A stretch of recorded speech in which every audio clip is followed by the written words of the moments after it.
Shalom Bapak Ibu Saudara yang dikasihi Tuhan. Selamat bertemu kembali pada sore hari ini melalui ibadah online yang ditayangkan langsung dari FIC Faithful International Church di Chino, California. Saya percaya sepanjang hari, sepanjang minggu penyertaan Tuhan nyata dalam hidup kita. Biarlah masing-masing kita pada sore hari ini kita mempersiapkan hati dan jiwa kita untuk kita boleh mengikuti ibadah online ini. Kami percaya melalui setiap pujian penyembahan kita, biarlah Tuhan disenangkan dengan pujian penyembahan kita. Mari Bapak Ibu Saudara yang dikasihi Tuhan, sehati kita akan berdoa sebelum kita mulai kebaktian kita. Kami mengucap syukur Tuhan untuk keberadaan kami hingga sore hari ini. Sepanjang minggu berlalu itu karena penyertaan Tuhan buat kehidupan kami. Sore hari ini Tuhan, pengurapan-Mu mengalir atas setiap kami. Kami percaya waktu kami bawa setiap hati kami, waktu kami bawa setiap kehidupan kami Tuhan, Engkau sendiri yang akan melawat dan menjamah setiap kami. Kami undang Engkau Roh Kudus untuk menjamah setiap kami Tuhan, pribadi lepas pribadi Tuhan. Kami tinggikan nama-Mu, kami muliakan nama-Mu, Raja di atas segala Raja. Kami berdoa dan mengucap syukur hanya di dalam nama Tuhan Yesus. Mari kita katakan amin. Haleluya. Mari Bapak Ibu Saudara yang terkasih, kita akan pujikan nama, kita akan puji, memuji, memuliakan nama Tuhan. Kita katakan bahwa Engkau baik dari dulu, sekarang dan selamanya. Kebaikan Tuhan tidak berubah. Haleluya. Di hadapan kemegahan-Mu ku datang menyembah-Mu, membawa hatiku, membawa hidupku. Ku teringat kasih setia-Mu di dalam setiap langkahku. Sungguh Engkau baik di dalam hidupku. Engkau baik, teramat baik. Engkau baik, teramat baik. Katakan bersama. Engkau baik, teramat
Bapak Ibu Saudara yang terkasih, dimanapun kita berada, setiap apapun yang terjadi dalam hidup kita, Tuhan Yesus tetap baik dari dulu, sekarang, dan selamanya. Haleluya.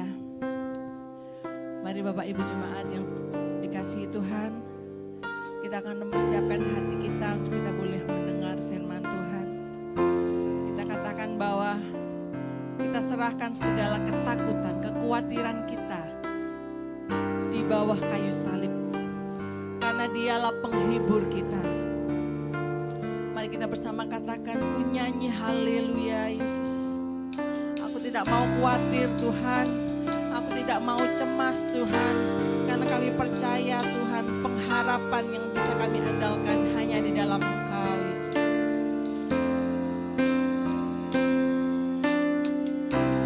Bapakku datang menyembahmu di sini. Ku percayakan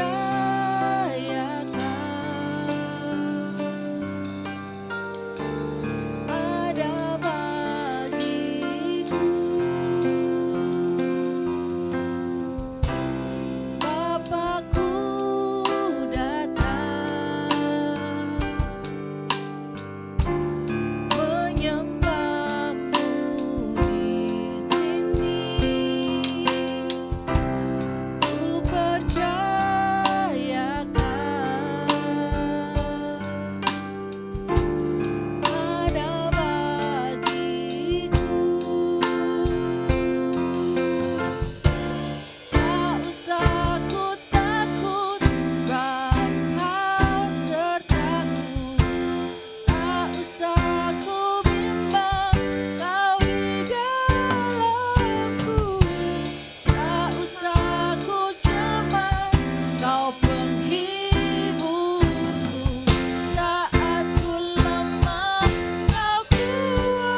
kami melimpah dengan ucapan syukur Tuhan. Karena kami punya Allah yang hebat Tuhan. Kami punya Allah yang luar biasa Tuhan. Allah yang mengatasi setiap permasalahan Tuhan. Ketika kami fokus pada Engkau Tuhan, tidak ada yang mustahil dalam hidup kami Tuhan. Kami boleh melalui setiap perjalanan hidup kami Tuhan bersama dengan Engkau Yesus.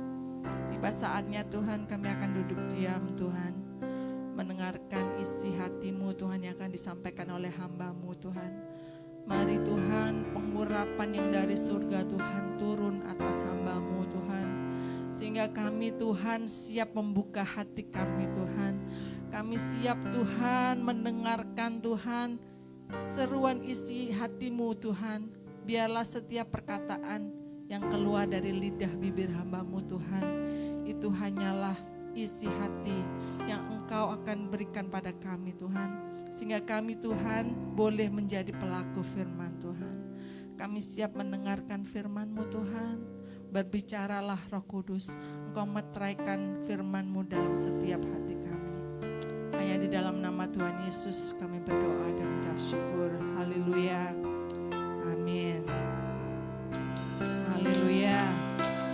Bapak Ibu Saudara yang terkasih, pada sore hari ini kami dari Gereja FIC mengundang untuk Bapak Ibu yang rindu untuk menabur, baik itu perpuluhan, persembahan perpuluhan atau persembahan offering. Tithe and offering bisa Bapak Ibu salurkan melalui informasi yang ada di screen Bapak Ibu Saudara. Bisa melalui Venmo atau Zelle dengan email faithfulfic@gmail.com, atau mungkin Bapak Ibu jemaat yang mau memberikan melalui cash atau cek bisa menghubungi Bapak Aseng dengan nomor telepon yang tertera di screen Bapak Ibu Saudara. Selamat menyaksikan ibadah online ini. Tuhan Yesus memberkati.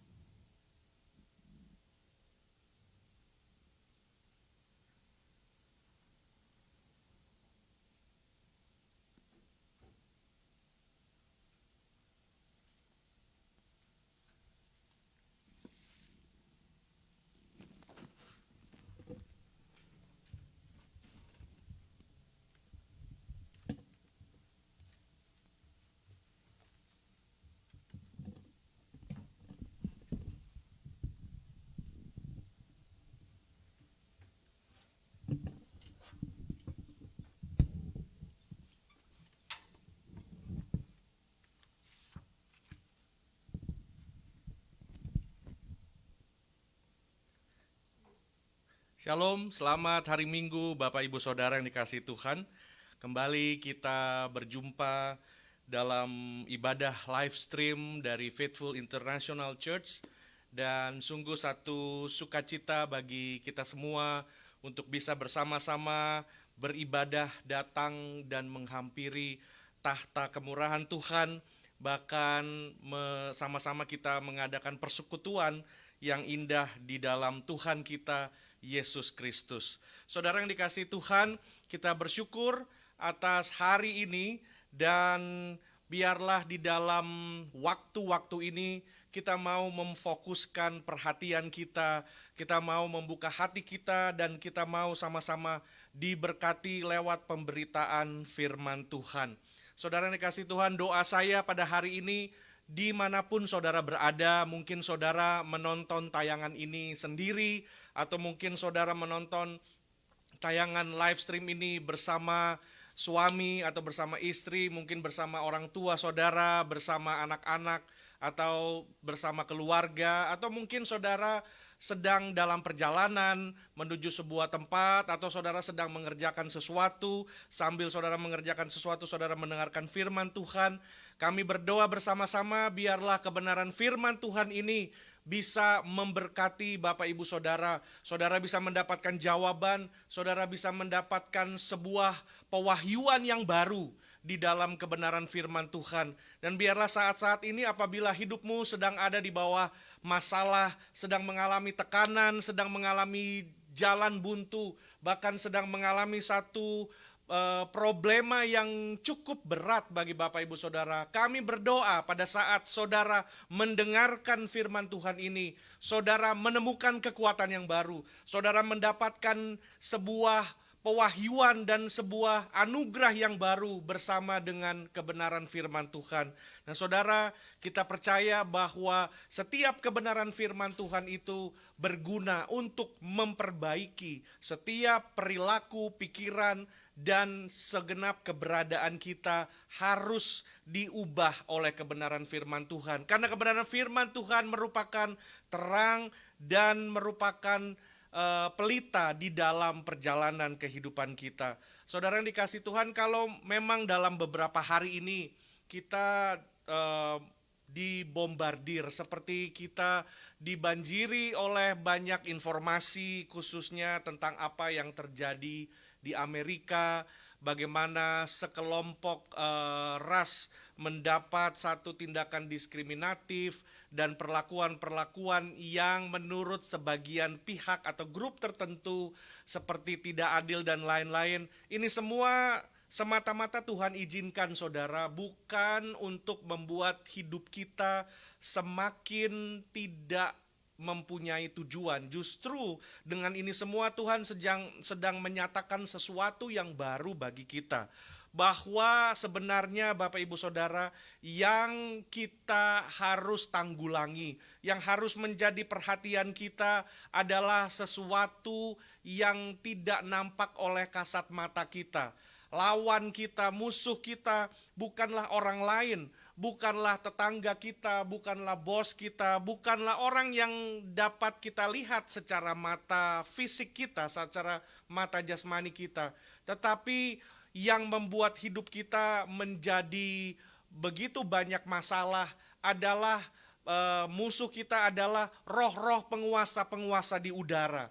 Dan ini yang sudah membuat hidup kita begitu sengsara Bapak Ibu Saudara. Dan karena itu pada hari ini saya ingin mengajak kita semua memperhatikan sebuah kebenaran firman Tuhan. Kalau dalam beberapa minggu yang lalu kita melihat kehidupan seorang nabi Tuhan yang besar, Nabi Elia. Kita masih membicarakan dan belajar apa yang harus kita perhatikan dan kita belajar bersama-sama dari kehidupan Nabi Elia. Karena itu saudara, Anda mungkin tidak merasa, mungkin ada beberapa dari Anda yang merasa hidup Anda atau ada sebuah golongan dan grup dalam masyarakat khususnya di Amerika yang mungkin merasa bahwa hidup Anda tidak begitu diperdulikan atau tidak begitu dianggap oleh mungkin pemimpin, oleh mungkin semua orang yang duduk di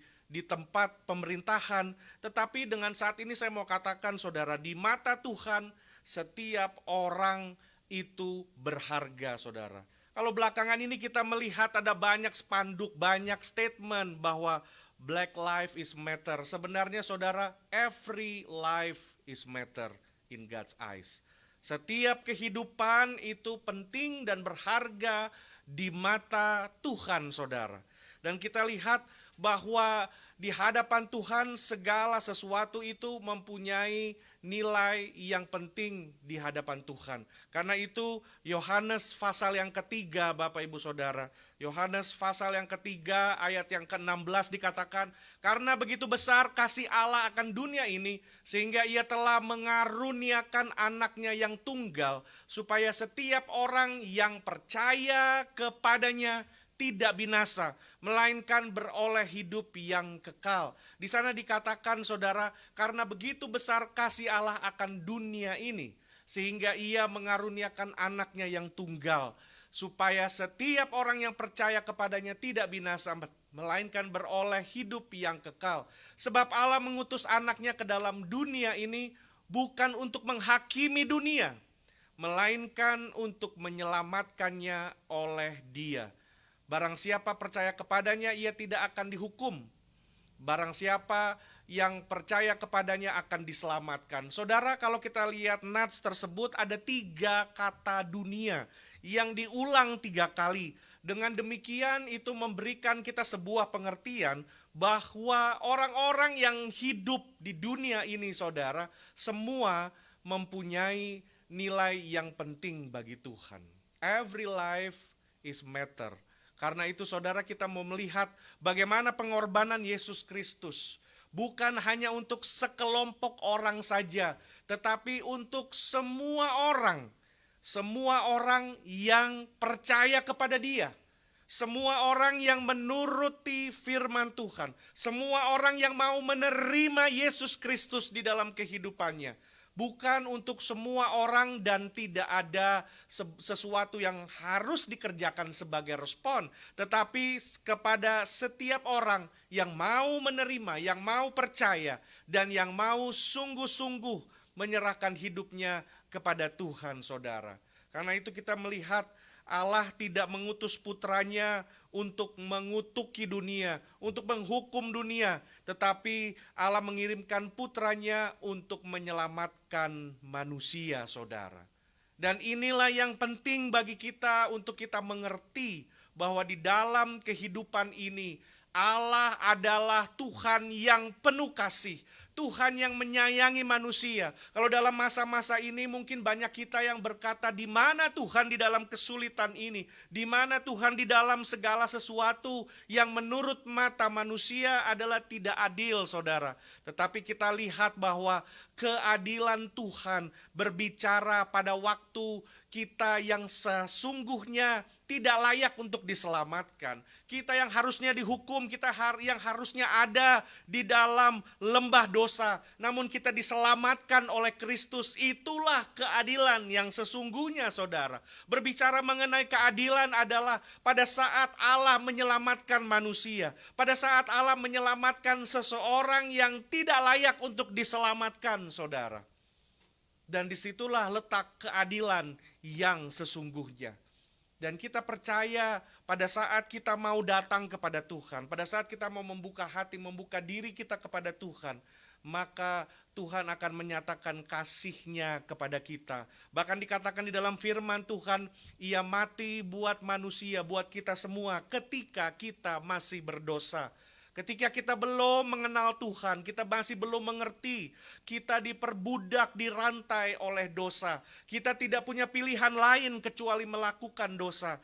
Tetapi Kristus dengan anugerah-Nya yang mengaruniakan kita keselamatan, dan dari situ kita dibenarkan, kita dipindahkan kepada kerajaan terang. Kita dipindahkan kepada terangnya yang ajaib. Sehingga kita dapat membedakan mana yang benar dan mana yang tidak benar. Dari situlah kita mempunyai pilihan untuk mengikuti Tuhan dengan sepenuh hati kita, saudara. Dan inilah yang membuat kita semakin mengerti bahwa keselamatan yang Tuhan anugerahkan buat kita, Tuhan menyelamatkan roh kita. Dari situ kita masuk ke dalam sebuah proses keselamatan, proses pertobatan yang kita harus lalui tiap-tiap hari. Nah, saudara yang dikasihi Tuhan, kita melihat di sini Tuhan peduli dengan Anda. Nah, saudara bisa katakan kiri kanan Anda, katakan kepada istri Anda atau suami Anda, Tuhan peduli terhadap engkau. Katakan terhadap anak-anakmu, Tuhan peduli terhadap engkau. Dan dari sini kita percaya, saudara, bahwa kasih Tuhan lebih besar daripada masalah yang kita hadapi saat ini. Kasih Tuhan lebih besar bahkan daripada hidup yang kita sedang hidupi hari-hari ini, saudara. Dan saya mau ajak saudara untuk melihat, sama-sama belajar dari kebenaran firman Tuhan yang terambil di dalam 1 Raja-Raja 19 ayat yang ke-15. 1 Raja-Raja 19 ayat yang ke-15, saudara. Dikatakan di sana bahwa firman Tuhan kepadanya, pergilah, kembalilah ke jalanmu melalui padang gurun ke Damsyik. Dan setelah engkau sampai, engkau harus mengurapi Hazael menjadi raja atas Aram. Ayat yang ke-16, juga Yehu. Ini merupakan tugas yang diberikan Tuhan kepada kepada Elia, saudara. Kepada Nabi Elia pada saat itu. Jadi Elia ini sebenarnya seorang yang boleh dikatakan he is nobody before. Kita nggak tahu asal usulnya, kita nggak tahu dia seperti apa, kita hanya tahu dia seorang nabi Tuhan yang berani berdiri di atas kebenaran. Nabi Tuhan yang berani menasehati kepada Raja Ahab yang mengatakan pada tahun-tahun ini tidak akan turun hujan. Dan dari situ Nabi Elia ini masuk ke dalam sekolah daripada sekolah kehidupan yang diajar langsung oleh Tuhan. Selama 2,5 mungkin hampir 3 tahun bersama dengan Tuhan.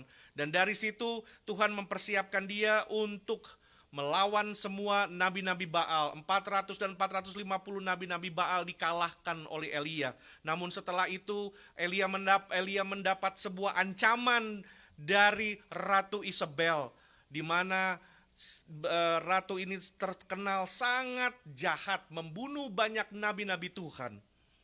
Dan itu yang membuat hati dan keadaan Nabi Elia menjadi putus harapan. Dan dari situ Elia bertemu dengan Tuhan. Tuhan menyatakan kehadirannya lewat api yang besar, lewat gempa bumi, lewat angin yang besar. Dan bahkan Tuhan katakan lewat angin yang kecil sepoi-sepoi, di sana Tuhan hadir.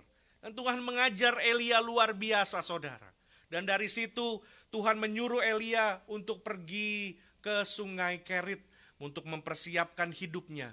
Dan setelah selesai proses-proses tersebut, saudara, maka ada tugas terakhir yang Tuhan berikan buat Elia. Saudara, di dalam hidup ini saya percaya kita semua mempunyai panggilan. Kita semua mempunyai tugas daripada Tuhan.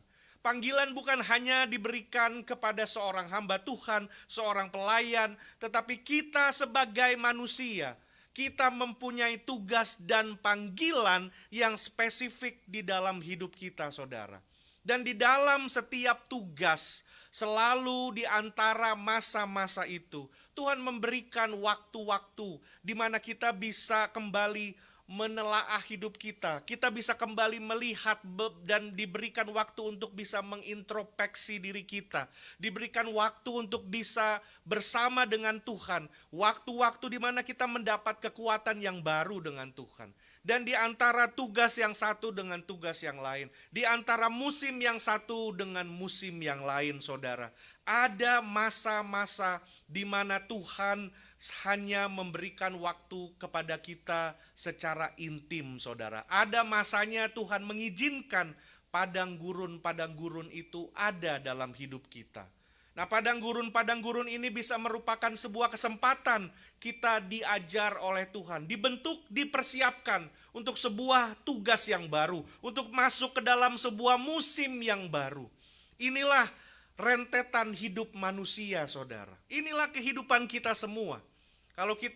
Selama kita hidup, kita masih harus menghadapi masalah dan tantangan kehidupan. Dan di dalam proses-proses hidup kita, menghadapi tantangan hidup, menghadapi pergumulan, di dalam proses-proses itu, Tuhan memberikan kita sebuah masa yang namanya masa padang gurun. Di mana Tuhan membentuk, Tuhan memurnikan, Tuhan mempersiapkan. Dan bahkan di dalam masa padang gurun itu, Tuhan juga memberikan waktu buat kita untuk bisa beristirahat. Untuk bisa mengalami kedamaian dan kebersamaan bersama dengan Tuhan. Dan rentetan peristiwa hidup inilah, saudara, yang Tuhan juga nyatakan buat Elia, merupakan gambaran dan cermin bagi kita semua. Karena itu, saudara, benar apa yang dikatakan firman Tuhan, mengucap syukurlah senantiasa. Mengucap syukurlah senantiasa, karena itu adalah perintah dan kehendak daripada Tuhan.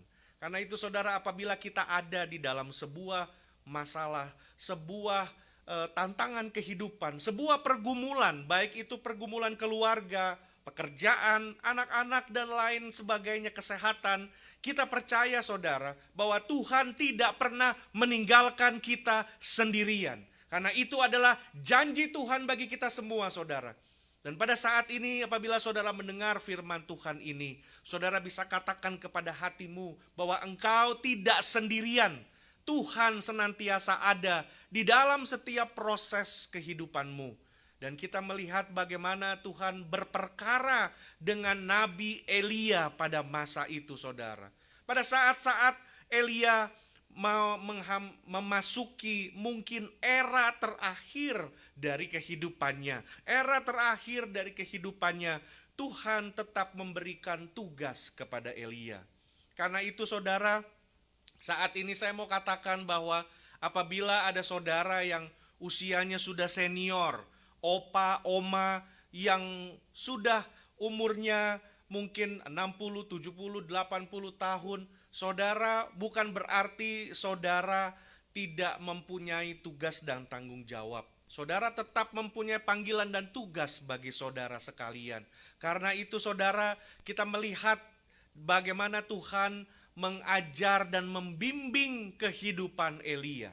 Dan kita lihat pada 1 Raja-Raja 19 di sini dikatakan, pergi kembalilah ke jalanmu melalui padang gurun Damsyik. Sekali lagi Tuhan memimpin Elia menuju padang gurun Damsyik. Dan bukan hanya di situ, tetapi Tuhan memberikan perintah dan tugas yang berbeda dari tugas sebelumnya. Elia dan Elisa merupakan dua karakter nabi yang berbeda, saudara. Elia nabi yang bisa melayani di muka umum, kalayak ramai. Karena itu dia diberi kesempatan oleh Tuhan menghadap raja, untuk menghadapi nabi-nabi Baal yang ratusan jumlahnya, dan pelayanan dia bersifat publik. Namun Elisa, murid daripada Elia, memiliki bentuk pelayanan yang berbeda. Dia juga seorang yang introvert, bukan ekstrovert seperti Elia, saudara. Karena itu kita percaya bahwa setiap kita yang dipanggil Tuhan untuk melayani, yang dipanggil Tuhan untuk melakukan pekerjaan Tuhan, kita diberikan panggilan yang berbeda satu sama lain. Kita diberikan kapasitas sesuai dengan panggilan dan tugas yang Tuhan berikan. Dan panggilan dan kapasitas itu Tuhan berikan sesuai dengan karakter. Karena Tuhan yang menciptakan kita menurut rupa dan gambarnya. Kita semua unik di mata Tuhan, saudara. Karena itu kita tidak bisa menjadi seperti orang lain. Saya tidak bisa menjadi seperti Billy Graham atau seperti hamba-hamba Tuhan yang besar yang lain. Tetapi kita semua diberikan porsional, sebuah panggilan yang sesuai dengan karakter yang Tuhan berikan dalam diri kita masing-masing. Dari situ kita melihat bahwa di dalam tugas yang terakhir ini, Elia mungkin mendapat tugas yang sedikit berbeda. Dia harus seperti pada waktu Tuhan menyatakan diri kepada Elia, di dalam gempa bumi Tuhan tidak ada, di dalam angin yang besar Tuhan juga tidak ada di sana, di dalam api yang besar tetapi di dalam angin yang sepoi-sepoi. Tuhan sedang mengajarkan kepada Elia bahwa melayani Tuhan tidak selamanya harus ada di depan banyak orang, di-recognize oleh banyak orang, tetapi melakukan pekerjaan-pekerjaan yang sederhana yang mungkin orang lain tidak melihat. Karena itu Tuhan memberikan perintah kepada Elia bahwa pergi dan urapilah Hazael menjadi raja atas Aram.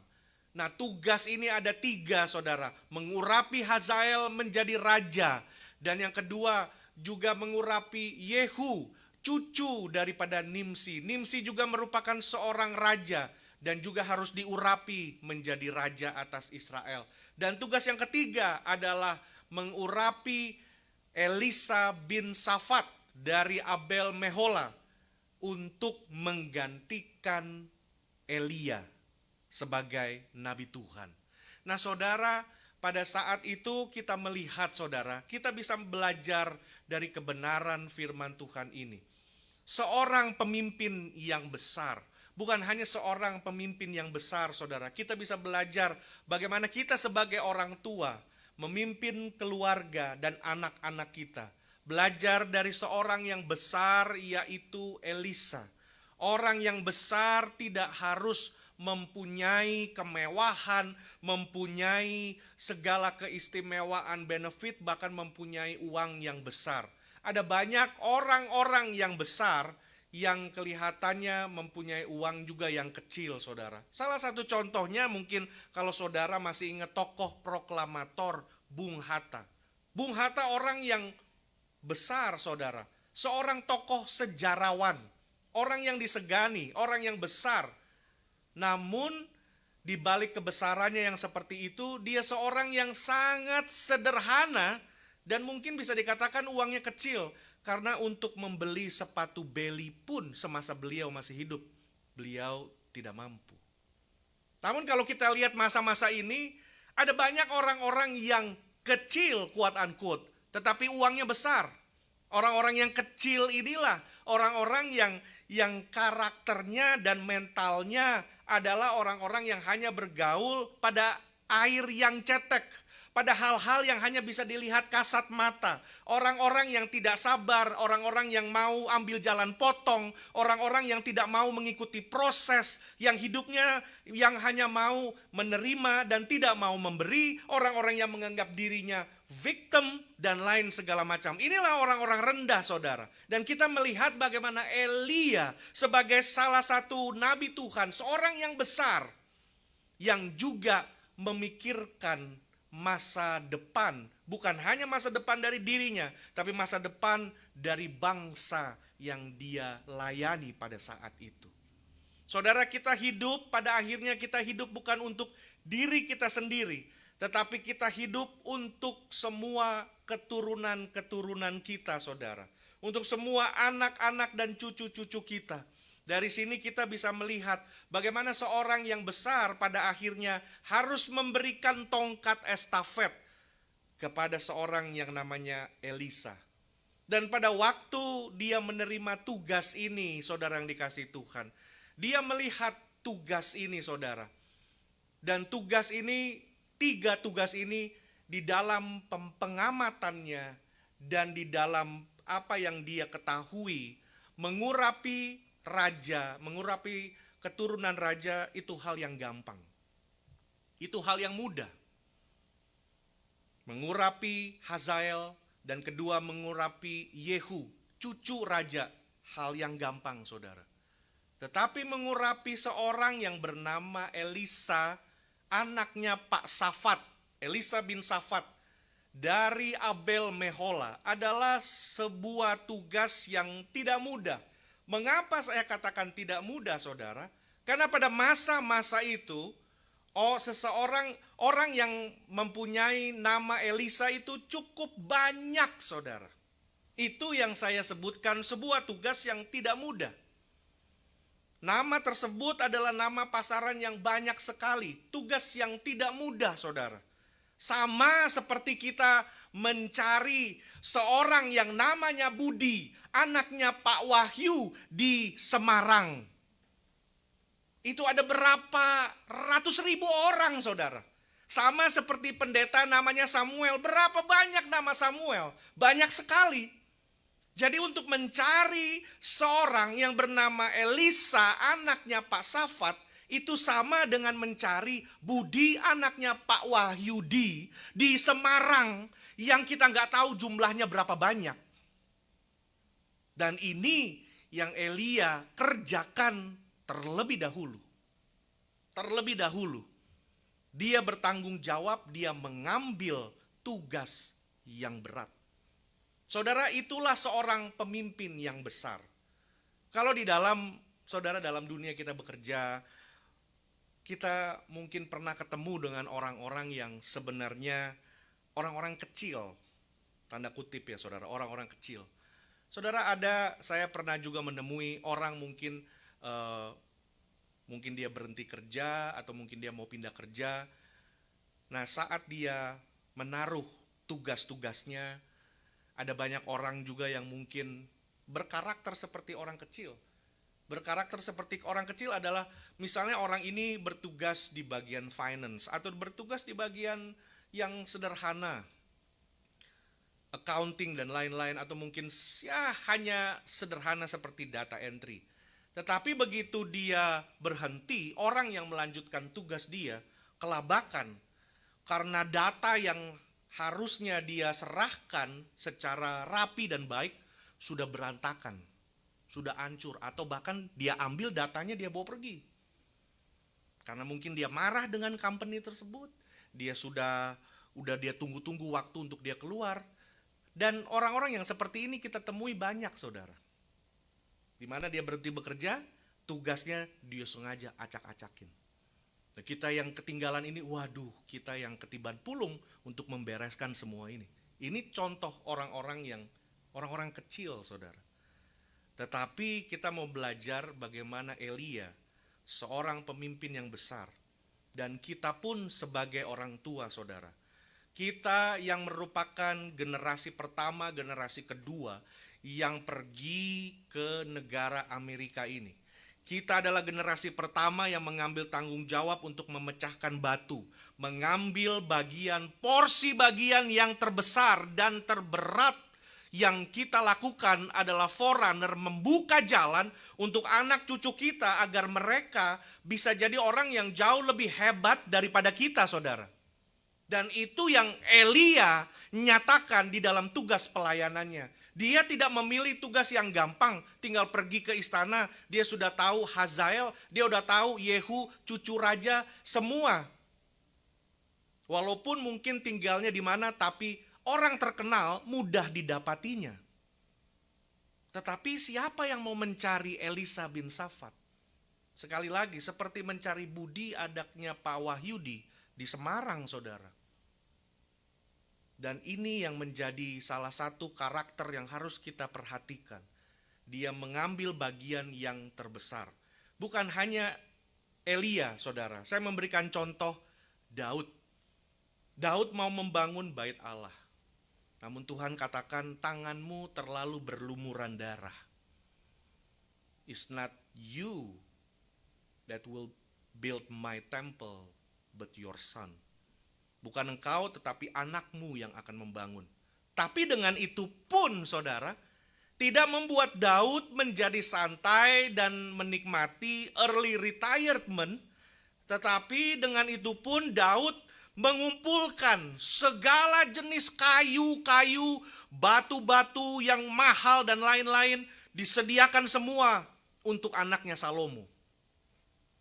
Itu disediakan karena dia tahu pada saat Salomo menjadi raja, Salomo masih muda, dan Daud sebagai orang tua, dia tahu apa yang harus dia persiapkan untuk anaknya. Dan itu pun, saudara, apa yang harus kita persiapkan bagi anak-anak kita. Dari sini kita belajar, saudara, bahwa kita harus sadar kita hidup di sebuah generasi yang mempunyai kecenderungan hanya melihat materi dan materi, sementara kita kurang memperhatikan apa yang menjadi spiritual blessings. Karena itu kita mesti benar-benar mendidik dan mengajar anak-anak kita supaya akhirnya kalaupun mereka berhasil, mereka bisa mencapai sebuah kedudukan atau bisa menjadi seseorang yang berhasil di dalam pendidikan, pekerjaan dan lain-lain, kita percaya mereka sudah ada landasan yang kuat, yaitu pengenalan akan Tuhan. Yaitu pengenalan akan Tuhan. Karena kalau anak tidak ada sense tentang pengenalan akan Tuhan, mereka tidak mengerti akan hubungan yang intim dengan Tuhan, maka saudara, mereka mungkin bisa berhasil. Kita bisa meninggalkan mereka dengan macam-macam warisan. Mereka bisa tinggal di rumah yang besar, a big house, but it's not gonna be home. They can live in a big house, but not at home. Rumah mungkin besar, mobil bagus, tapi there is no way to drive. Uang banyak, a lot of money, but a lot of misery. Karena tidak ditanam dengan kebenaran ini, saudara. Dan dari sini kita belajar bagaimana Elia yang memberikan kita sebuah pola, sebuah jalan yang dimana kita dapat mengikutinya. Mengambil bagian porsi yang paling berat buat kita. Memang untuk mengantarkan tongkat estafet iman kita dan karakter yang Tuhan berikan buat kita, kita pass on kepada anak-anak dan cucu kita. Bukan hanya Daud, saudara. Sebenarnya Musa sebelum kepemimpinan diberikan kepada Yosua. Sebelum Musa meninggal atau diangkat Tuhan, dia sudah tahu di dalam retirementnya dia, di usia 10 tahun sebelum dia dipanggil Tuhan. 10 tahun sebelum Musa dipanggil Tuhan. Saudara, Musa mengerjakan sebuah tugas yang besar. Dan tugas ini actually saudara lebih hebat daripada, lebih heroik kalau menurut saya saudara. Lebih heroik daripada kisah Daud melawan Goliat. Lebih heroik. Nah, Daud melawan Goliat itu seperti saya bertemu dengan anak kelas 2 SD, kecil. Karena Goliat seperti lebih dari 2,5 sampai 3 meter tingginya. Melawan Daud. Dan semua orang suka cerita dengan ini. Suka cerita akan Daud dan Goliat. Dan kita semua akan menaruh diri kita seperti Daud. Dan kita menaruh bos kita seperti Goliat. Mertua kita seperti Goliat, teman kita seperti Goliat, utang-utang kita semua, oh itu Goliat, penyakit kita seperti Goliat. Nggak ada yang salah saudara. Tapi saya ingin saudara melihat sebuah kisah yang lain. Sebelum tampuk kepemimpinan diberikan kepada Yosua, Musa melawan dua raja besar. Dua raja besar, yang satu raja dari negara Gad. Ini dua raja besar. Salah satu adalah orangnya tinggi besar 4 meter saudara. Jadi saudara bayangin, bukan kisah yang itu aja. Tapi Musa, pada saat kalau nggak salah umur Musa lebih daripada 100 tahun. Dia sudah tua. Tapi sebelum dia retired, dia mengalahkan kedua raja ini. Karena dia tahu supaya Yosua nanti bisa berhasil dan jalannya cepat naik. Ini yang harus kita lihat, contoh pemimpin saudara. Saya berdoa selama Tuhan kasih saya kepercayaan untuk memimpin jemaat di tempat ini. Saya akan kerjakan yang paling terbaik. Dan pada saat mungkin saya mendapat panggilan yang lain atau pada saat Tuhan mempunyai rencana yang lain, siapapun yang memimpin jemaat ini, mereka sudah tahu bahwa kualitas dan landasan yang ada sudah kuat. Dan disitulah saudara, kita percaya kalau kita dekat dengan Tuhan, Tuhan akan pimpin jalan hidup kita saudara. Dia akan pimpin jalan hidup kita supaya kapanpun Tuhan mau panggil kita semua, Tuhan tahu itu adalah waktu yang terbaik. Karena selama kita hidup, kita tahu apa yang kita harus persiapkan dalam masa-masa ini. Dan dalam saat itu saudara, Elia berusaha akhirnya dapat menemui Elisa bin Safat. Dan dari sini kita melihat saudara bahwa dikatakan di situ ayat yang ke-17 dari 1 Raja-Raja 19 dikatakan, maka siapapun yang terluput dari pedang Hazael akan dibunuh oleh Yehu, siapa yang terluput dari pedang Yehu akan dibunuh oleh Elisa. Dan Tuhan ternyata mengadakan satu sistem yang seperti ini karena Tuhan meninggalkan 7.000 orang di Israel. Nah, pada masa itu memang Elia seperti sedikit bertanya kepada Tuhan, Tuhan, ini saya sudah melayani bangsa ini tegar tengkuk dan tidak bertobat, semuanya ini malah bikin dosa dan kekejian di hadapan Tuhan. Tetapi Tuhan katakan, Elia, you know what? Saya sudah meninggalkan, saya ada selamatkan, ada 7.000 orang di Israel yang hidupnya berkenan di hadapan saya. Jadi pelayananmu tidak sia-sia, Elia. Dan dari situ Tuhan juga mengatakan bahwa saya yang akan melindungi 7.000 ini. Karena apa? Hazael yang akan melindungi ini. Kalau Hazael itu mati, ada Yehu. Yehu mati, ada Elisa. Saudara, Tuhan adalah seorang sutradara maha agung. Dia yang membuat planning yang sangat sempurna dalam hidup kita manusia, saudara. Dari situ Tuhan izinkan, yakni semua orang yang tidak sujud menyembah Baal dan tidak mulutnya mencium dia. Nah, dari sini kita belajar yang pertama bagaimana sikap Elia sebagai pemimpin, sebagai seorang yang besar, bahwa dia mempunyai inisiatif untuk mengambil tugas yang paling berat. Yang pertama, tugas yang paling penting, saudara. Saudara, dalam hidup kita ini, kita mesti sadari bahwa di dalam setiap musim yang Tuhan izinkan, di dalam setiap musim yang Tuhan izinkan, ada tugas yang Tuhan berikan buat kita. Di dalam setiap proses kehidupan, ada tugas yang Tuhan berikan. Dan ada dua jenis tugas. Perhatikan saudara, ada dua jenis tugas yang Tuhan berikan buat kita. Jenis tugas yang pertama adalah tugas yang harus kita personally sendiri lakukan dan selesaikan. Tugas yang harus kita sendiri lakukan dan selesaikan. Dan jenis tugas yang kedua adalah tugas yang bersifat berkelanjutan atau tugas yang bersifat estafet. Ini mesti kita mengerti saudara. Karena itu di dalam pelayanan kita, jika saudara mungkin memimpin persekutuan di tempat pekerjaan saudara, atau saudara memimpin sebuah jemaat Tuhan, dan lain segala macam, kita mesti mampu membedakan ini. Bahwa pada saat kita diberikan tugas yang sifatnya berkelanjutan dan estafet, itu berarti kita harus bekerja sama dengan orang lain.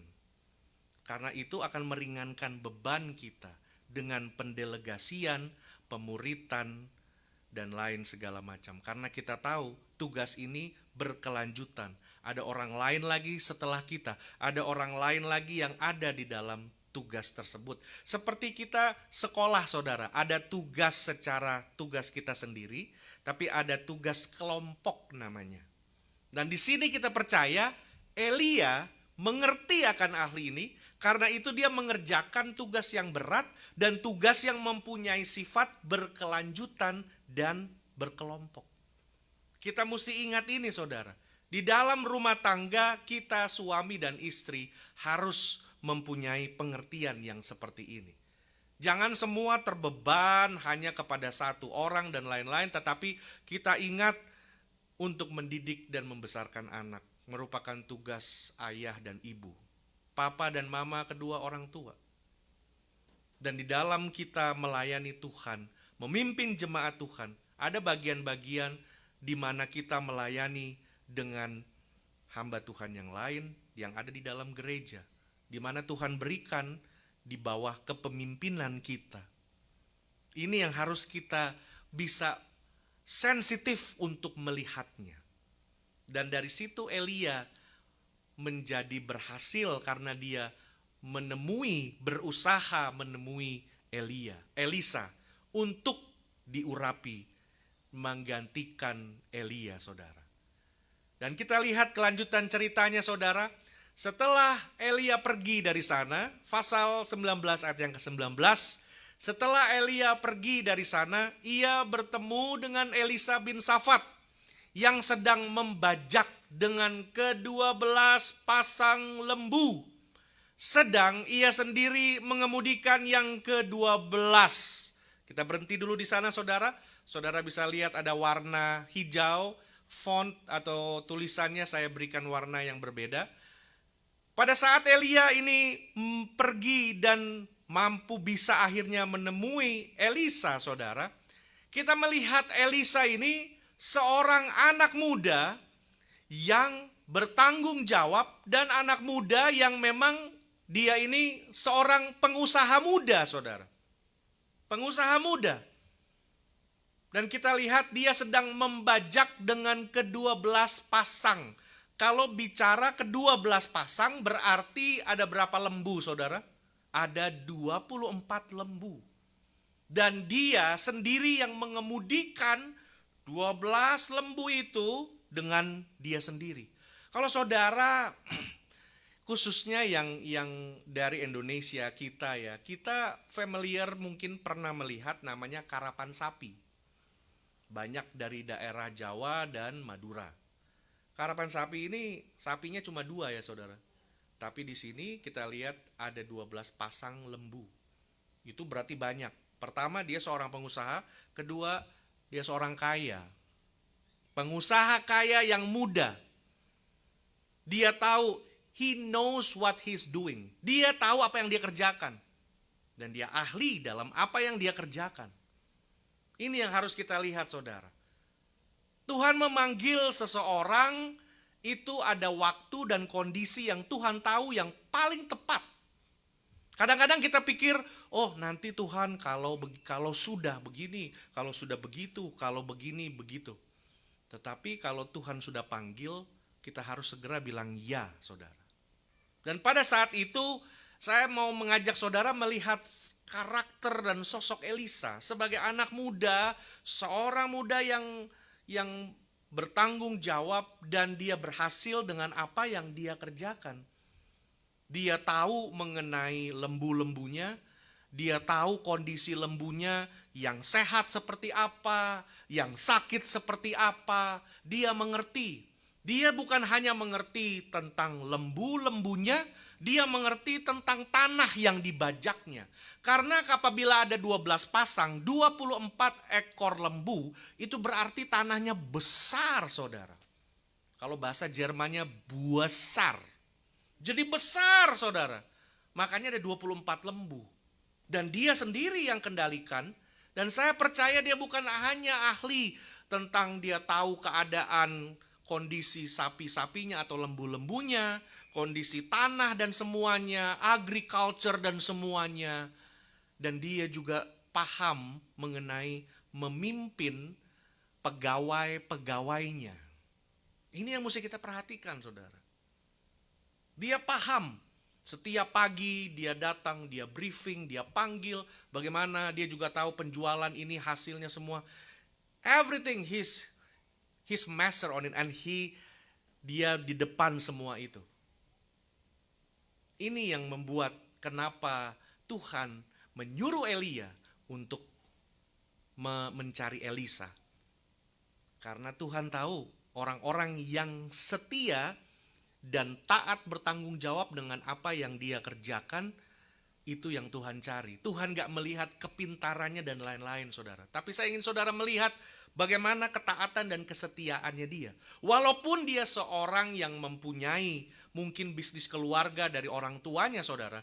Tetapi dia yang memimpin semua ini. Saudara bayangkan dari pagi sampai sore misalnya. Walaupun dia yang memimpin semua ini, tapi dia yang mengerjakannya juga. Dia mengerti artinya leadership di dalam kekristenan. Bukan menjadi bos, tetapi dia melakukan dan orang lain mengikuti. Bukan cuma hanya memerintah dan duduk di belakang tenang-tenang, saudara. Bukan hanya banyak ngomong, tapi tidak pernah memberikan tindakan dan action apa-apa. Bukan NATO. Tetapi dia tahu, walaupun dia bosnya, saudara tahu, maaf kata ya saudara, tapi hampir setiap hari kebanyakan yang dia lihat adalah pantatnya sapi di belakang. Karena kan dia mengendarai itu, saudara. Ini seorang bos. Dan dia tidak malu atau tidak rasa masa saya di situ, no. Dia terus karena dia tahu mungkin ada waktunya anak buahnya juga memimpin. Tetapi yang ditulis di sini, dia sendiri yang memimpin. Berarti kebanyakan dia yang mengendalikan semua ini, saudara. Tapi kita mau lihat, saya mau ajak saudara masuk lebih dalam melihat karakter Elisa ini. Dan pada saat dia sedang mengerjakan itu, saudara, kita lihat lagi kelanjutannya dari pasal 19 ayat 19. Ketika Elia lalu dari dekatnya. Nah ini bahasa Indonesianya memang kaku ya saudara. Berjalan di dekat dialah. Lalu dari dekatnya. Ia melemparkan jubahnya kepadanya. Lalu ayat yang ke-20 saudara. Lalu Elisa meninggalkan lembu itu dan berlari mengikuti Elia. Katanya, biarkanlah aku mencium ayahku dan ibuku dahulu. Saudara, saya stop dulu. Saudara, jadi pada saat dia sedang bekerja, ini Nabi Elia lewat, lalu melempar jubahnya. Lalu kita lihat, Elisa meninggalkan lembu itu, berlari mengikuti Elia. Apa yang dikerjakan Elisa adalah, saudara, di dalam dia bekerja, di dalam apa yang dia sedang lakukan, ternyata fokus hidupnya dia Apa yang menjadi pandangan hidupnya itu bukan semata-mata ada di pekerjaannya, tetapi dia tahu bahwa panggilan Tuhan, melayani Tuhan, dan mengerjakan perintah Tuhan itu yang paling utama di dalam hidupnya. Karena itu, begitu Elia lewat dan lempar jubahnya, dia juga mengenal Elia. Bukan dia mengenal bahwa, oh itu si Elia, enggak. Tapi dia mengenal nabi. Pada saat itu saudara, nabi Tuhan itu punya baju berbeda. Jadi dimanapun nabi Tuhan itu jalan, orang akan tahu bahwa dia adalah nabi Tuhan. Karena juga bajunya berbeda saudara. Nah, ada kemeja dan ada jubahnya. Dan jubah itu, waktu kita diselamatkan saudara, Tuhan berikan kemeja yang baru. Tetapi di dalam proses seperti Kristus, kenakanlah ketopong keselamatan dan lain-lain saudara. Nah, ketaatan kita dan kuasa Roh Kudus yang membungkus kita itu seperti mantel, seperti jubah. Dan Elisa paham tentang ini. Elisa tahu bahwa yang lewat ini nabi Tuhan. Dia tahu. Dan dia tahu pentingnya itu jubah. Pentingnya jubah. Dia tahu.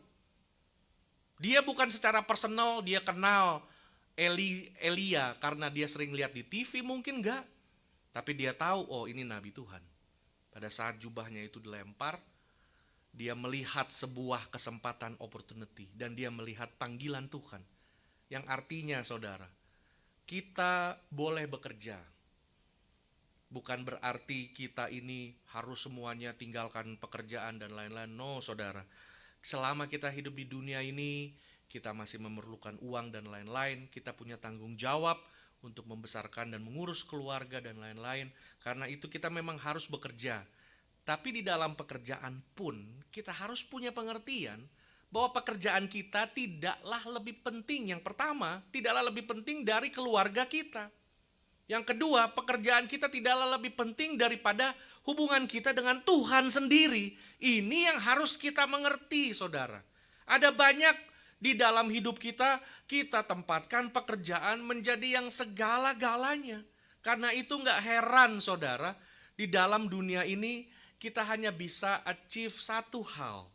Kalau saudara perhatikan, secara general, orang-orang yang berhasil, ahli di bidangnya, itu either mereka belum menikah atau sudah pernah divorce. Yang ahli di bidangnya. Yang benar-benar orang yang brilliant, yang luar biasa. Penemu, inventor dan lain-lain. Itu kadang kehidupan rumah tangga atau kehidupan keluarganya amburadul. Tapi untuk yang satu itu, top markotop paling hebat, luar biasa. Selalu begitu saudara. Karena Tuhan bilang, engkau tidak bisa menyembah aku dan menyembah Mamon. Harus ada salah satu. Dan buat ini Tuhan sedang mengajar kita. Carilah dahulu kerajaan Allah dan kebenarannya. Segala sesuatu akan ditambahkan. Dan Elisa mengerti hal ini. Di dalam dia bekerja, dia tahu jubah itu. Kalau dia gak mengerti, saudara, kalau dia gak mengerti, itu sikapnya akan lain. Kalau dia gak mengerti, mungkin dia akan bilang seperti ini. Loh, ini ada orang tua siapa jalan main melenggang, buang itu bajunya sembarangan. Pak, ini, lupa ini loh pak. Mungkin dia begitu saudara. Pak, ini, di sini bukan thrift store ya pak, di sini bukan ini jubahnya ketinggalan pak. Itu kalau orang yang gak mengerti saudara. Orang yang gak mengerti, yang pandangannya hanya materi, semua kumpul uang untuk begini, dan gak ada pikiran tentang Tuhan, gak ada spiritual sense-nya, gak ada sama sekali dengan apa segala macam, gak mungkin orang seperti itu saudara. Kalau kita gak ada ikatan apa-apa dengan Tuhan, gak ada sense apa-apa tentang hubungan dan kehadiran Tuhan, keberadaan Tuhan, maka kita akan seperti itu. Pak, ini lupa nih. Tapi saudara perhatikan Elisa, seorang yang berhasil, yang pada saat itu settle. Kalau saudara mau mencari menantu, carilah menantu yang seperti Elisa. Laki-laki yang sudah pernah dibejek Bukan dibejek manusia saudara ya, dibejek Tuhan. Yang sudah mengalami gemblengan, yang sudah mengalami naik turun, yang sudah pernah susah hidupnya dan sekarang berhasil. Carilah menantu yang seperti itu dan yang mengenal mengasihi Tuhan. Jaminan saudara. Jangan hanya kita melihat, oh ini loh anaknya dokter ini, anaknya insinyur ini, anaknya orang kaya dan segala macam. Sekali lagi saudara, uang bisa banyak, tapi kalau miserable, kalau cuma sengsara, kalau akhirnya anak kita gak dihargai apa-apa, dan satu hari dia kembali nangis-nangis sama kita, penyesalan tidak akan berdampak apa-apa saudara. Namun sebelum itu, baiklah kita melihat kehidupan Elisa yang mengerti benar-benar. Karena itu jangan dari sekarang ini saudara, kita latih anak-anak kita untuk memang kadang-kadang mengalami kekalahan, kadang-kadang mengalami kegagalan, dan kita belajar bagaimana seperti itu. Dan ajar mereka sehingga mempunyai mentalitas yang kuat. Dan kita lihat Elisa pada saat Elia berjalan dan dia lempar itu jubahnya. Nah kita lihat Elisa ini saudara, dia lari mengikuti Elia. Katanya, biarkanlah aku mencium ayahku dan ibuku dahulu. Saudara, kalau kita mau serius sama Tuhan, harus ada hal-hal lain di mana kita sanggup untuk mengatakan, I kiss you goodbye. Kalau kita mau mengikut Tuhan, harus ada hal-hal lain yang kita tinggalkan, istilahnya. Kita gak bisa ikut Tuhan sambil nenteng, kebiasaan yang lama kita.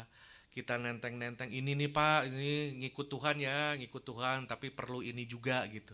Ada Tuhan dan ada yang lain yang bisa menolong, membantu hidup. Gak bisa saudara. Kalau kita mau mengikut Tuhan secara sepenuh hati, harus ada kebiasaan lama kita, harus ada sesuatu yang berani kita korbankan. Dan kita katakan, kiss you goodbye. Namun di sini Elisa juga dengan saat yang sama, Elisa juga kita lihat seorang anak yang baik. Dia gak asal pergi dan tinggalkan aja semua begitu saudara. Ada banyak dari saat saya masih jauh lebih muda saudara, ada banyak yang saya kenal orang-orang yang menerima panggilan Tuhan. Mereka sedang ada di pendidikan, sedang dalam proses untuk menerima gelar dokter dan insinyur dan segala macam master di bisnis dan lain segala macam. Begitu menerima, emosi luar biasa. Kita mau tinggalkan itu, sekolahnya mau di drop, cuma mau jadi pendeta dan lain-lain. Dan kakak rohani saya, orang tua rohani saya bilang, no, kerjakan itu sampai selesai. Nanti dari selesai, baru kalau mau menambah untuk teologi dan lain-lain, silahkan. Tapi jangan langsung dilepas seperti itu. Karena Tuhan juga sudah pimpin hidupnya untuk sampai di titik yang seperti itu. Sama seperti tadi saya katakan orang-orang kecil saudara, tanda kutip. Dapat pekerjaan yang lebih ini, seragam kerjanya yang dahulu gak dibalikin. Kalau bisa dari office tuh, semua yang gratis-gratis tanda kutip ya saudara, pen-pen, kertas-kertas segala diambilin bawa pulang kalau bisa. Supaya gua untung bener deh udah. Inilah saudara. Nah saudara lihat bagaimana proses ini buat Elisa. Ada prosesnya untuk mengikut Tuhan. Ada prosesnya untuk bisa full time dan lain-lain. Tapi kita lihat, aku pamitan buat kepada Bapak Ibuku. Lalu saudara baca ayat yang ke-20 dari pasal 19. Lalu aku akan mengikuti engkau, jawabnya. Baiklah, kata Elia, pulanglah dahulu dan ingatlah apa yang telah kuperbuat padamu. Maksud Elia adalah ingat apa yang sudah saya perbuat. Saudara, untuk nabi bisa melepas jubah adalah satu sikap yang jarang sekali terjadi. Jubah. Kalau untuk orang dunia, mungkin saudara pernah melihat Jimi Hendrix. Setelah dia habis dance, langsung ada orang Datang ke dekatnya ditutup dengan jubah. Zoom. Jubah kan sebagai tanda kebesaran, saudara. Dan apabila ada nabi Tuhan bisa bersikap seperti itu adalah sebuah pesan yang syarat dengan pembelajaran. Dan Elia sedang katakan kepada Elisa, ingat ya nak, apa yang saya pernah buat tadi. Ingat tadi yang saya kerjakan.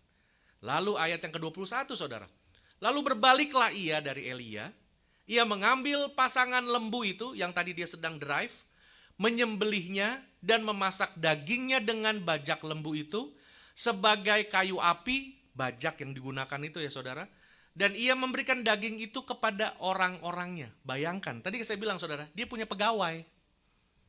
Jadi Elisa ini bukan anak muda yang cuma lagi nongkrong, nyantai-nyantai gitu, nothing to do ya, gak ada kerjaan. Saudara, mungkin belasan tahun lalu atau 10 tahun, belasan tahun, 20 tahun lalu ya. Ini menjadi salah satu stigma juga yang agak negatif di Indonesia. Orang-orang biasanya yang jadi pendeta tuh orang-orang yang di keluarganya gak berhasil, agak-agak bodoh, orang yang ada sakit, udah pada gak jadi apa-apa, lu jadi pendeta aja lah gitu. Jadi kelihatannya yang dikasih ke Tuhan tuh yang sisa-sisa. Ini yang saya lihat. Kayaknya ya udahlah. Tapi lihat saudara, apa yang Elisa kerjakan. Jadi setelah dia mendapat panggilan dan tanda yang luar biasa dari Elia, Elisa bilang sama Elia, saya pamitan dulu ya Pak, silakan. Tapi ingat, setelah dia pamitan, apa yang dia kerjakan buat pegawainya saudara? Dia layani. Dia menyembelih, dia memasaknya, ia memberikan daging itu, saudara lanjut ayat 21, ia memberikan daging itu kepada orang-orangnya, kemudian makanlah mereka, sesudah itu bersiaplah ia lalu mengikuti Elia dan menjadi pelayannya. Nah ini menarik. Setelah dia pamitan saudara, dia layani pegawainya. Ini juga satu bukti dan satu pembelajaran buat kita. Dia bukan hanya meninggalkan usahanya seperti itu. Tapi saya percaya dia mengatur sedemikian rupa.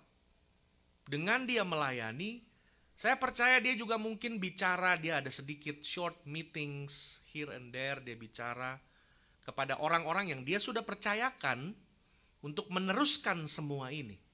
Jadi dia tidak throw the towel, dia tidak, udahlah masa bodoh. Sikap masa bodoh itu kan juga banyak kali ada juga di dalam hidup kita saudara.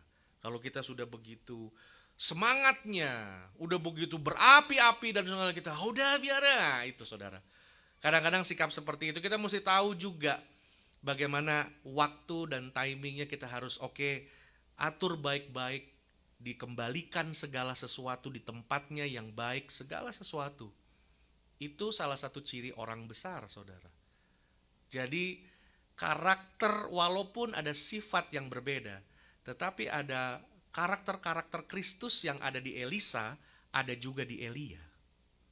Orang yang bertanggung jawab dan benar-benar mengerti apa yang dikerjakannya. Sudah dia melayani pegawai-pegawainya, baru dia mengikut Elia. Dan selanjutnya kita baca saudara, lalu mengikut Elia dan menjadi pelayannya. Ini saudara. Seorang bos berhasil, dia taruh semua itu karena di mata dia ini semua tidak sepenting panggilan Tuhan. Ini semua boleh ada, mungkin bisnisnya masih berlanjut, mungkin dari usahanya ini tiap bulan dia masih bisa menerima, tetapi dia berani menaruh semua itu. Dan dia pergi kepada Elia dan dikatakan menjadi pelayan. Bukan menjadi wakilnya, saudara ingat. Itu ditulis secara spesifik sekali. Menjadi pelayannya. Kalau mau ditulis bisa aja sebenarnya ditulis lalu mengikuti Elia titik. Tapi kenapa mesti ditulis lalu mengikuti Elia dan menjadi pelayannya?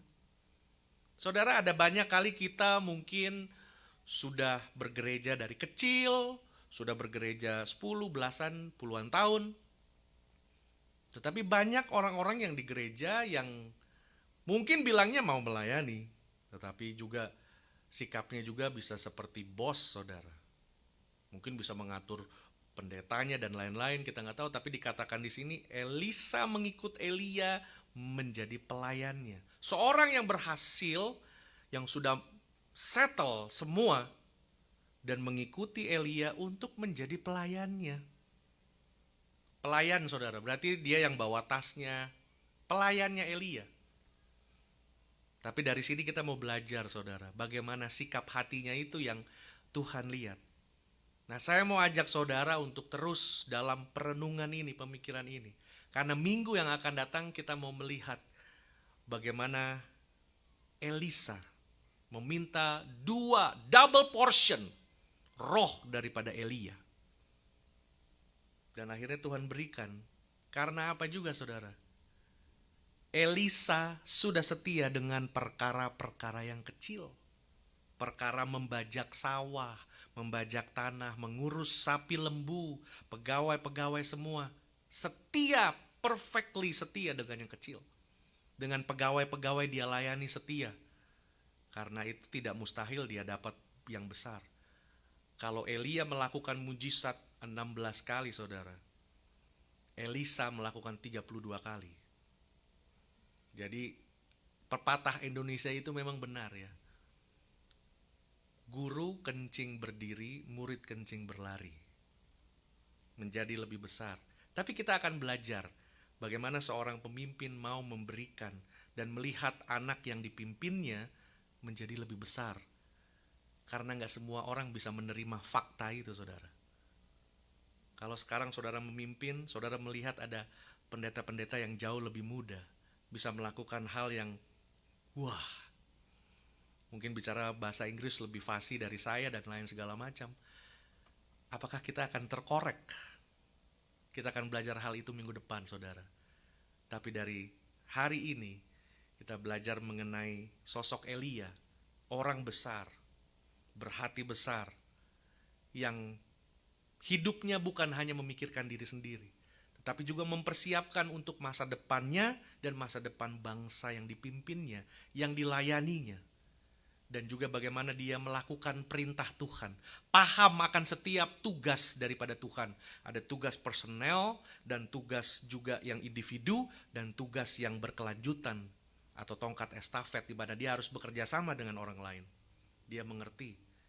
Dan seorang pemimpin, seorang yang besar adalah orang yang inisiatif tanggung jawab mengambil tugas yang paling berat supaya orang yang di bawahnya, suksesornya, saudara, yang di bawah itu akan lebih lancar tugasnya. Seperti Daud yang membantu Salomo mengumpulkan segala sesuatu. Saya mungkin bisa minta yang main musik bisa maju ke depan. Dan dari situ, saudara, kita melihat muridnya Elisa, bagaimana seorang muda yang kaya, yang berhasil mengerti. Ini juga pembelajaran buat kita. Di tengah-tengah kita bergulat di dalam pekerjaan kita, saudara. Kita mungkin kerja 1 kerjaan, 2 kerjaan. Bisa ada beberapa kerjaan yang kita kerjakan. Kita kerja setengah mati. Kita benar-benar banting tulang. Tetapi jangan lose hope. Jangan kita lose fokus. Semua itu memang perlu kita kerjakan. Tetapi ada the higher calling. Ada fokus yang lebih besar. Supaya mata kita tidak hanya mampu melihat apa yang dilihat secara fisik. Tetapi mata kita mampu melihat seperti Elisa yang melihat pada saat Elia melemparkan jubahnya. Kita mampu melihat the spiritual blessings yang harus juga kita wariskan kepada anak cucu kita. Disinilah, saudara, kita belajar. Kita wariskan itu semua. Pengenalan akan Tuhan, iman kita, ketaatan kita, kita ajar anak-anak kita. Later if you have problem, remember and see and follow what that I am doing. Ikuti apa yang saya kerjakan. Papa suka berdoa, papa begini, mama begini, ikuti. Nilai-nilai inilah, nilai-nilai spiritual inilah yang kita wariskan kepada anak-anak kita.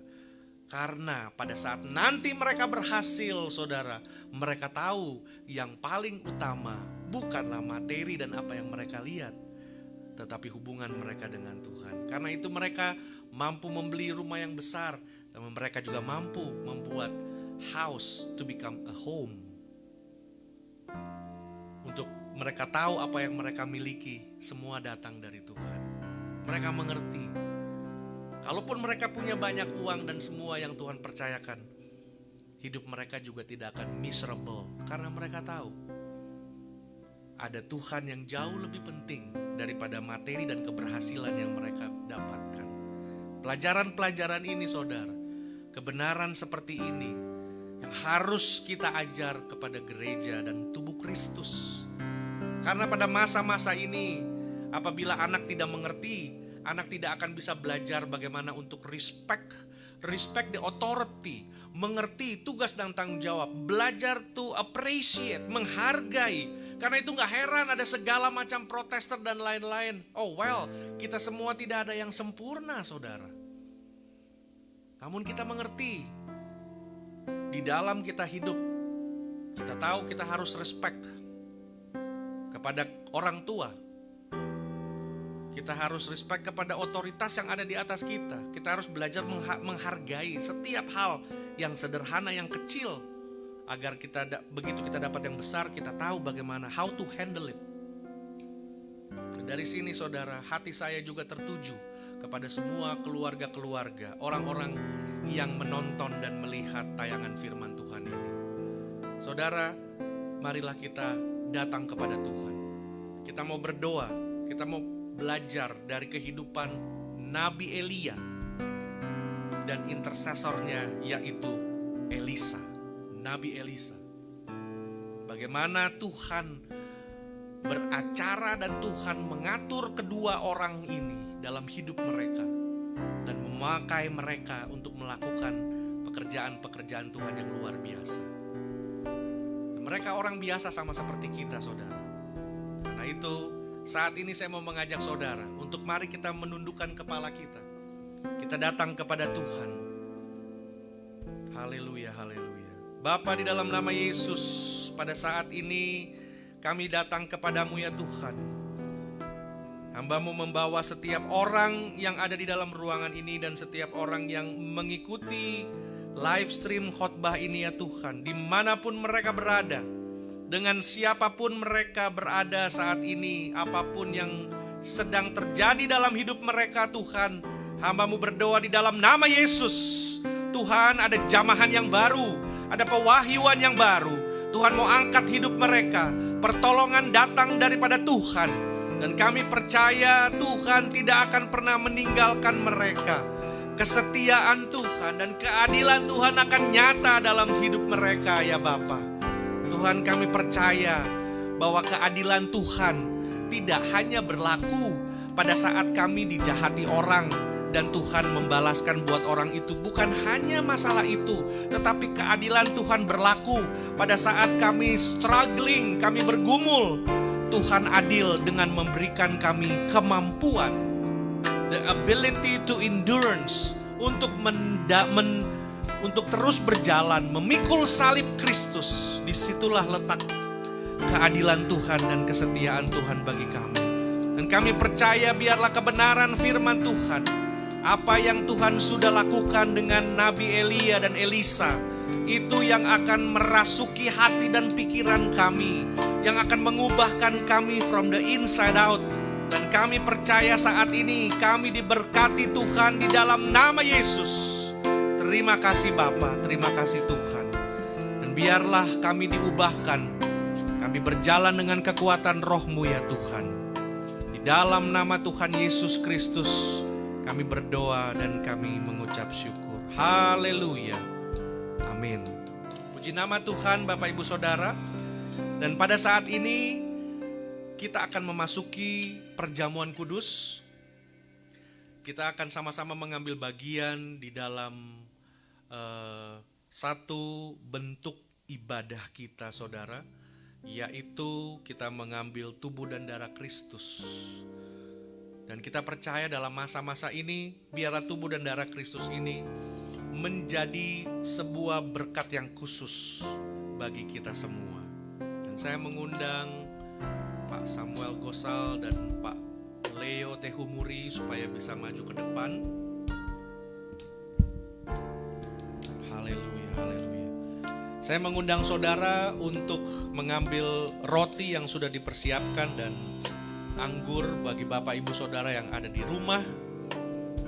Haleluya. Dan kita akan berdoa bersama-sama saudara. Bapa di dalam surga, kami berdoa untuk tubuh dan darah Kristus, untuk setiap tangan yang mengambil bagian di dalamnya. Tuhan, biarlah ada pembaharuan, ada mujizat Tuhan, dan ada pewahyuan yang baru di dalam hidup mereka.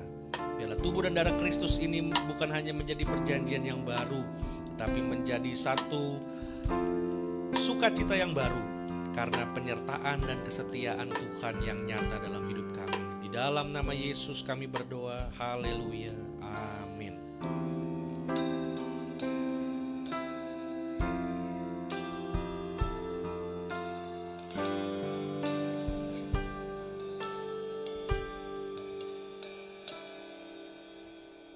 Haleluya, haleluya. Saudara, sambil kami yang ada di tempat ini juga mengambil bagian di dalam perjamuan kudus, dengan saat ini juga saudara bisa mengambil roti yang sudah dipersiapkan dan anggur yang sudah dipersiapkan, dan mari kita persiapkan hati kita bersama-sama di hadapan Tuhan saudara. Haleluya, haleluya.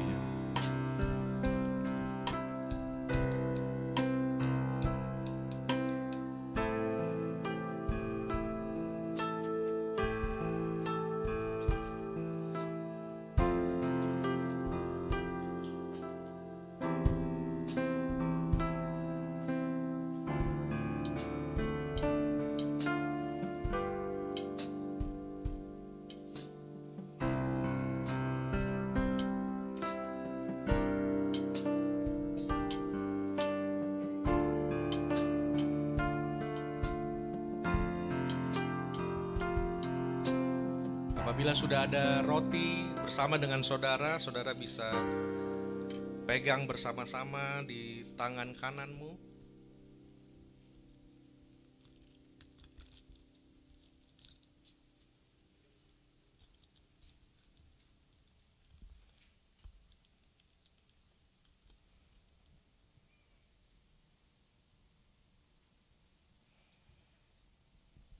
Ya, mari kita pegang roti di tangan kanan kita, kita angkat saudara. Haleluya, haleluya.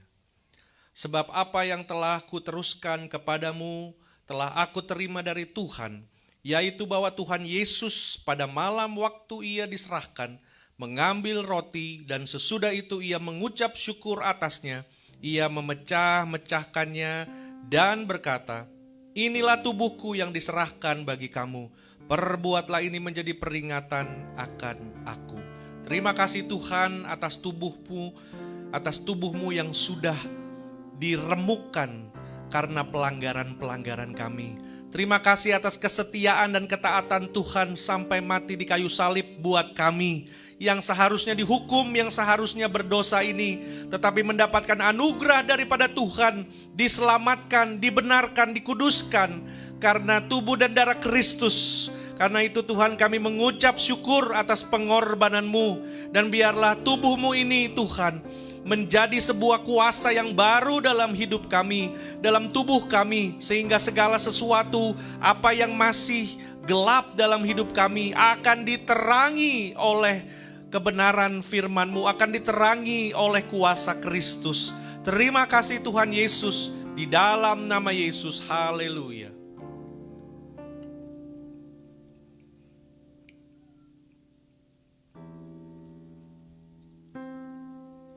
Dan selanjutnya saudara, mari kita pegang cawan di tangan kanan kita, kita angkat. Haleluya, haleluya. Demikian juga ia mengambil cawan sesudah makan, lalu berkata, cawan ini adalah perjanjian baru yang dimeteraikan oleh darahku. Perbuatlah ini setiap kali kamu meminumnya, menjadi peringatan akan aku. Sebab setiap kali kamu makan roti ini dan minum cawan ini, kamu memberitakan kematian Tuhan sampai Ia datang. Terima kasih atas darah-darah-Mu ya Tuhan. Atas darah dan bilur Kristus yang sudah tertumpah karena pelanggaran-pelanggaran kami.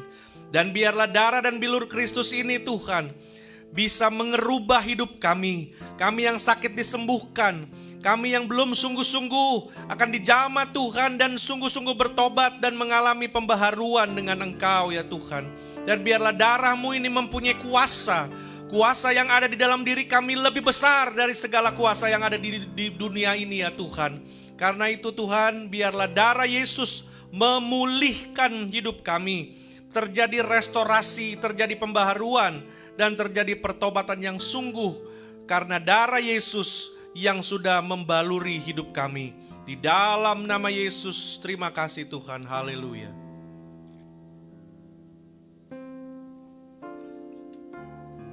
Haleluya, haleluya. Terima kasih Bapa. Terima kasih Tuhan Yesus. Terima kasih Tuhan. Kami mengucap syukur Tuhan Yesus karena kesetiaan-Mu, karena anugerah-Mu yang besar. Dan pada hari ini kami mengucap syukur karena Tuhan Allah yang luar biasa bagi kami. Terima kasih Bapa, terima kasih Yesus. Pada kesempatan ini saya mengundang dengan hormat Pak Leo akan berdoa. Mewakili kita semua, mengucap syukur sebagai jemaat Tuhan, sebagai umat yang sudah ditebus. Karena Tuhan masih memberikan kita semua kesempatan untuk mengambil perjamuan kudus pada hari ini. Haleluya.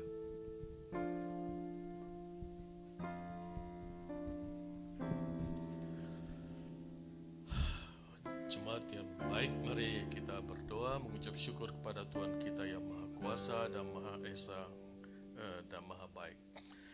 Ya Tuhan, pada petang hari ini kami bersyukur ya Tuhan, Kau telah memberikan kami kesempatan lagi ya Tuhan untuk mengadakan perjamuan kudus ini sesuai dengan perintah-Mu ya Tuhan.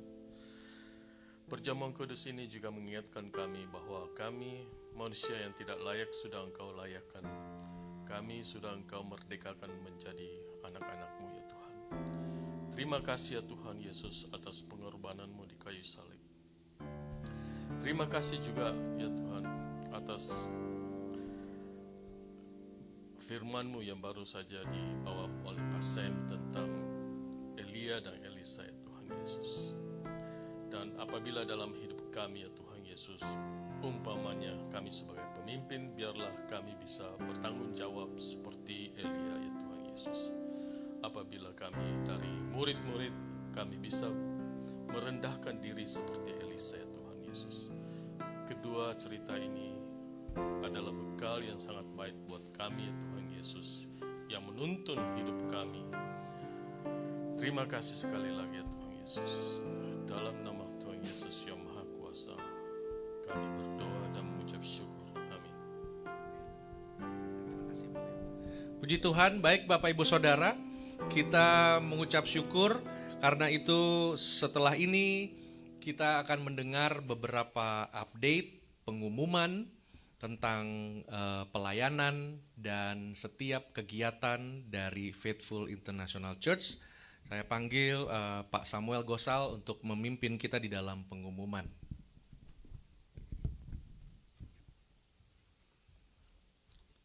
Selamat sore saudara-saudara semua. Kita diberkati pada hari ini dengan firman Tuhan yang luar biasa tentang Elia dan Elisa. Firman Tuhan pada hari ini mengingatkan saya dengan saudara saya, seorang misionaris. Tetapi cerita ini bukan tentang misionaris ini. Misionaris yang saya kemukakan itu saudara-saudara pernah dengar, namanya Gene Tabor. Dia menjadi misionaris pada usia yang sangat muda, meninggalkan karir engineering yang sangat berhasil, menjadi misionaris untuk ke daerah yang sangat miskin. Gene Tabor pernah saya undang di dalam care group di rumah saya, dan ada beberapa orang Kristen dari gereja yang saya nggak usah sebutkan di sini, yang sangat kagum dengan pekerjaan Gene Tabor untuk melayani Tuhan. Dan ini kata-kata yang mereka katakan. Mereka bilang, saya juga mau jadi pelayan Tuhan, jadi misionaris. Tapi nanti setelah saya retired, setelah saya mendengar itu, setelah usai care group, saya berbicara kepada mereka. Saya bilang, Gene Tabor menjadi misionaris pada usia yang muda, di mana karirnya itu sedang hebat-hebatnya, dan dia tinggalkan semua itu untuk melayani Tuhan. Kalau kita mau melayani Tuhan setelah kita retired, itu artinya seperti kita kasih sisa-sisa hidup kita untuk Tuhan. Itu yang bukan Tuhan mau. Tapi saya nggak bisa menjudge orang, dan saya percaya jadi misionaris itu adalah satu panggilan. Elijah, Elisha itu dipanggil Tuhan untuk menjadi pelayan Tuhan. Enggak semua orang bisa jadi misionaris. Dan kita nggak bisa bilang, setelah saya retired, saya mau jadi misionaris. It's too late. Tapi kita diberkati dengan firman Tuhan yang luar biasa, di mana kita bisa melihat Elisha meninggalkan semuanya dan menjadi pelayan dari Elijah. Bukan main. Seperti biasa, saudara-saudara, saya akan memberikan pengumuman. Jika saudara-saudara terpanggil atau ingin memberikan perpuluhan, saudara-saudara bisa masuk di dalam ficchurch.com dan masuk di dalam Venmo atau Zelle. Saudara-saudara bisa memberikan perpuluhan untuk FIC melalui Zelle atau Venmo dengan masuk di dalam ficchurch.com.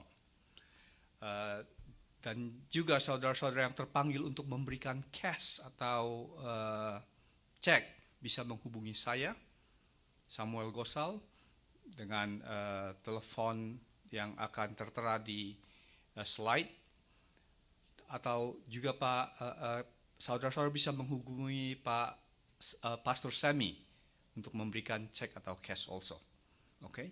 Dan juga saya juga memberikan pengumuman tentang care group dari FIC yang kita adakan setiap hari Sabtu jam 5 sore. Saudara-saudara juga bisa ikut di dalam care group FIC di dalam Zoom bersama-sama kita pada jam 5 sore setiap hari Sabtu. Dan seperti biasa juga kita juga mengadakan doa, virtual doa setiap hari Rabu jam 8 evening, jam 8 malam. Jadi saudara-saudara bisa berdoa bersama kita untuk semua kepentingan-kepentingan di dalam negara ini, di dalam kebutuhan-kebutuhan doa saudara-saudara. Oke, seperti biasa saya juga berkata kepada saudara-saudara untuk selalu mengikuti firman Tuhan melalui Facebook, dan diberkatilah saudara-saudara yang mendengarkan firman Tuhan pada hari ini dan tekun melaksanakannya. Saya persilahkan Pak Semi, terima kasih.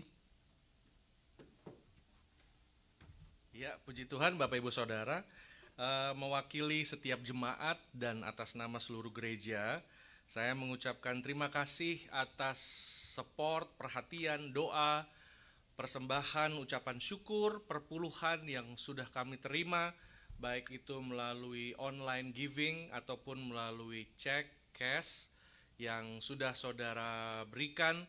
Kami percaya saudara berikan dengan sukacita, saudara berikan juga karena Tuhan sudah terlebih dahulu memberi bagi Bapak Ibu Saudara. Dan kami mengucap syukur, biarlah berkat dan anugerah Tuhan melimpah dalam kehidupan Bapak Ibu Saudara yang dikasihi Tuhan.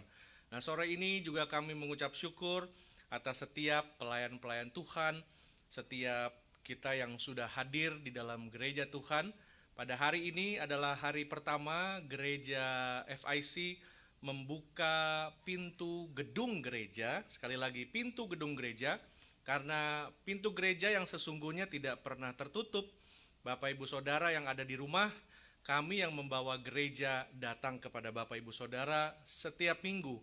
dan ini akan terus berlangsung walaupun pada hari ini adalah hari pertama FIC membuka pintu gedung gereja dan kami pun hanya para pelayan Tuhan yang ada di sini dan kita bersyukur kita bisa datang beribadah bersekutu bersama-sama yang tentunya kita terus menjaga dan melakukan semua yang menjadi prosedur dari CDC dan pemerintah setempat dan kita juga bersyukur atas semua pelayan-pelayan Tuhan yang sudah membantu yang hadir pada saat ini.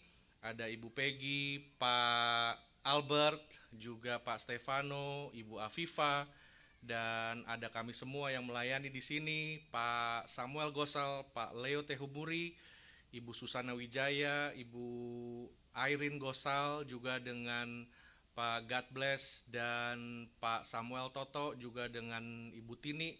Kami mengucap syukur saudara, dan biarlah pada hari ini kami berdoa biar Bapak Ibu ditolong dan diberkati Tuhan di dalam setiap pergumulan, setiap kehidupan, pekerjaan, dan pelayanan saudara.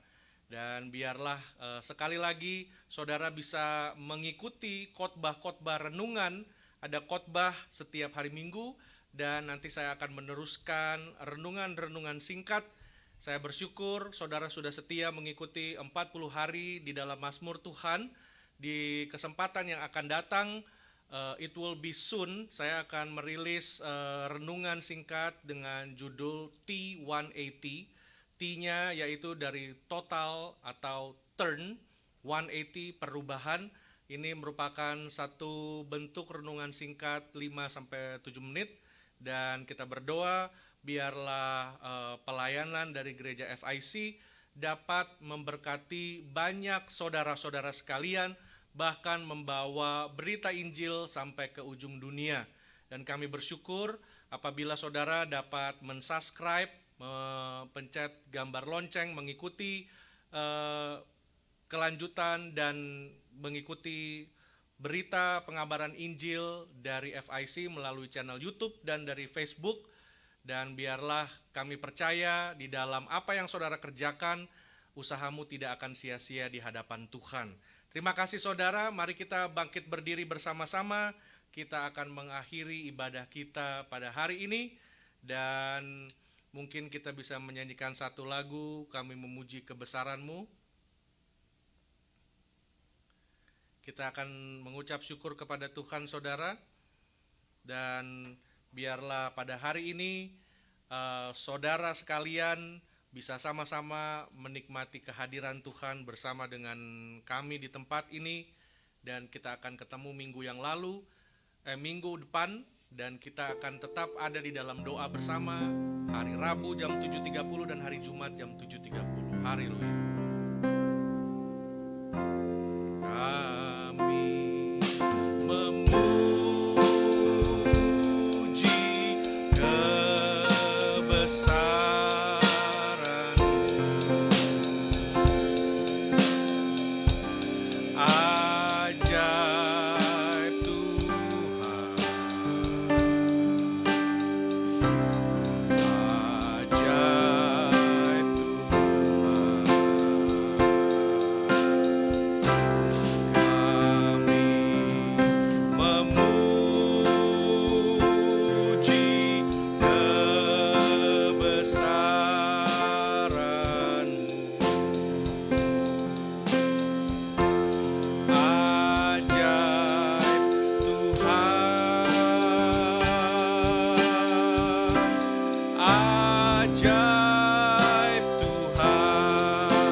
Syukur pada hari ini ya Tuhan, karena Engkau baik, Engkau Allah yang luar biasa.